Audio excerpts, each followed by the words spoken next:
नमस्कार मंडळी, स्नेहरंग यूट्यूब चॅनलमध्ये मी स्नेहा पराडकर तुमचं खूप खूप स्वागत करत आहे. आपला आजचा विषय आहे वालाची भाजी करायची आहे. मी 2-3 वेळा दाखवलेली आहे वालाची भाजी, पण ती मी गॅसवर किंवा टोपात शिजवून दाखवलेली आहे. तर एक डिमांड अशी होती, कारण मी नेहमी ओव्हनमध्ये करते आणि ओव्हनमध्ये ती इतकी परफेक्ट शिजते, कारण कडवे वाल असतात, खूप कडक असतात. तर ते खूप सांभाळून असं हे करायला लागतं आणि ओव्हनमध्ये आपल्याला काहीच बघायची गरज नाही लागत. अगदी व्यवस्थितपणे शिजले जातात ते. तर एक माझी छोटी मैत्रीण आहे, व्ह्युअर्स आहे माझी, तर तिने मला डिमांड केली होती की मला म्हणजे दाखवा आम्हाला अशी की ओव्हनमध्ये ही भाजी कशी करायची ती. तर मी नेहमी सरास करते, बरेच वर्षी मी ओव्हन वापरते आणि ओव्हनच्या वापराबाबत अजून एक सांगायचं असतं की दुसऱ्या कोणाकडे आहे म्हणून आपण ओव्हन घेऊ नये आणि आपल्याला जर त्याचा नीट वापर करता येणार असेल तरच ओव्हन घ्यायचा. कारण काही ठिकाणी मी बघितलंय की त्या ओव्हनमध्ये अक्षरशः स्टोरेज केलेलं असतं, म्हणजे काही काही वस्तू ठेवलेल्या असतात आणि त्याचा वापर अजिबात करत नाहीत. तर ओव्हन अशी एक वस्तू आहे की अगदी लहानांपासून मोठ्यांपर्यंत सगळ्यांना व्यवस्थित वापर करता आला तर खूप उपयोगी आहे. आणि हात भाजण्याची वगैरे पण आपल्याकडे जी गॅसवर आपल्याला भीती असते, तर तशी अजिबात नसते. एकदा व्यवस्थित आपल्याला जर सवय झाली तर भाज्या इतक्या छान पद्धतीने शिजल्या जातात. मुळात पाण्याचा वापर खूप कमी प्रमाणात केला तर भाज्या अतिशय छान पद्धतीने शिजल्या जातात. तर सांगायचा उद्देश असाच आहे की ओव्हन घ्या आणि त्याचा नीट वापर करा आणि भाज्या व्यवस्थित किंवा दुसरी काही वस्तू आपण एका सवयीने आपल्याला होत जाते नंतर ती. तर आपण आज वालाची भाजी दाखवणार आहोत आणि कडवे वाल आहेत ते. मोड आलेले वाल आहेत, जवळजवळ 1/2 किलो होते आणि खूप छान मोड आलेत त्याला. तर असेच आले पाहिजेत एकदम. दुसरं आपलं मालवणी जेवणाचं जे कोकणी जेवणाचं जे वाटप असतं, कांदा खोबरं आलं लसूण हे माझ्याकडे डब्यात भरलेलंच असतं, तर ते आपण घेणार आहोत. वालाच्या अंदाजाने घ्यायचं की आपल्याला पातळ किंवा सरभरीत कशी भाजी हवी असेल त्याप्रमाणे वाटप टाकायचं. एक मध्यम कांदा घेतलाय, टोमॅटो घेतलाय, राई जिऱ्याची फोडणी आहे. वालामध्ये बटाटा आवडतो, आपण पडवळ घातला तरी चालतो, शिराळी घातली तरी चालतात, वांग घातलं तरी चालतं. तर मी आता बटाटा घालणार आहे. तेल घेणार आहोत आपण आणि हा चिंच गुळाचा कोळ आहे, मी नेहमीच घालते चिंच गुळाचा कोळ.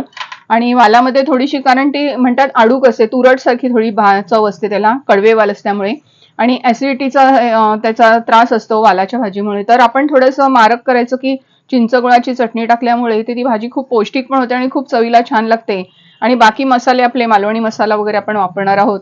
तर सर्वात काचेचं जे मायक्रोवेव्ह सेफ भांड असतं तर तसं घेतलेलं आहे मी. आणि ओव्हनसाठी आपल्याला ही भांडी अशी आवश्यक असतात. साधारण 2 चमचे तेल घालूया. ही राई जिऱ्याची फोडणी आहे, ह्यातच मी कांदा घालणार आहे. टोमॅटो आपण घालून घेऊया आणि थोडंसं चमच्याने, आता मायक्रोवेव्ह मध्ये ज्यावेळेला आपण भांडी वापरतो त्यावेळेला लाकडाच्या चमच्याचा उपयोग करायचा, स्टीलच्या चमच्याचा वापर करायचा नाही, कारण करंट बसण्याची शक्यता असते. तर हे सेफच्या दृष्टीने खूप चांगलं आहे. आता मी ओव्हन मध्ये ठेवते.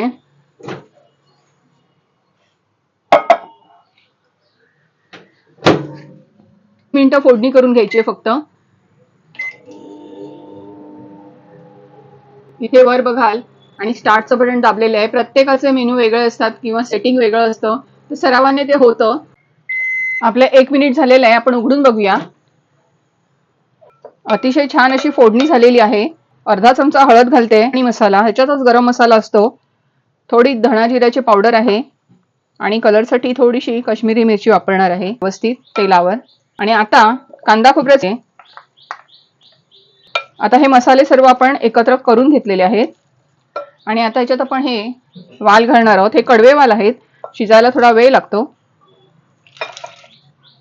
यातच आपण बटाटा घालूया. बटाट्याचे तुकडे थोडे मोठे ठेवलेत, शिजून जातील ते. आपण हा चिंच गुळाचा कोळ घालून टाकणार आहोत आणि हा गुळ आहे. आणि आता चवीनुसार आपण मीठ घालूया. 2 चमचे मीठ लागेल. कडवे वाल असल्यामुळे एक अर्धा ग्लास पाणी घालते आणि ह्याच्यावर आता ओव्हन मध्ये ठेवून मी काचेची माझ्याकडे प्लेट आहे त्याचं झाकण ठेवून देणार आहे.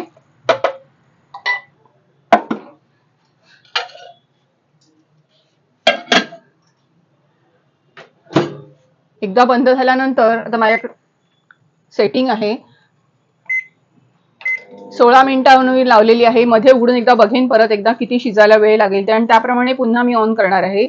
आपण आता उघडून मध्येच बघणार आहोत. स्टॉपचं बटन केलंय मी. इथे सेटिंग तसंच आहे. चेक करूया आपण भाजी किती शिजली ती. फक्त पुन्हा एकदा आपण ढवळायची आहे आणि परत ओव्हनला लावायची आहे. शिजायला थोडा अजून वेळ लागणार आहे. भांड अतिशय सांभाळून घ्यायचं खाली. बघाल तुम्ही इतकी सुंदर झालेली आहे. एकदाच फक्त आपल्याला उघडून बघायला लागलं. बटाटा आपण शिजलेला आहे का बघायचं असं दाबून, आणि वाल पण आपण बघायचंय. इतकं छान एकदम शिजले ते वाल पण. आणि अजून सांगते की वालांमध्ये पण खूप फरक असतो. जर असं वाटलं कडव्या वालांच्या बाबतीत की शिजले नाहीये, तर थोडंसं पाणी घालून आपण पुन्हा ओव्हनला लावू शकतो. जसं तर पाण्याचं प्रमाण खूप कमी एकदमच ठेवावं लागतं आणि गोडे वाल लवकर शिजतात. तर आपली वालाची भाजी ओव्हनमध्ये झालेली आहे. तर नक्की रेसिपी करून बघा, आणि कोणाला जर ओव्हनमध्ये करायची असेल तर नक्कीच हा प्रयत्न करून बघा.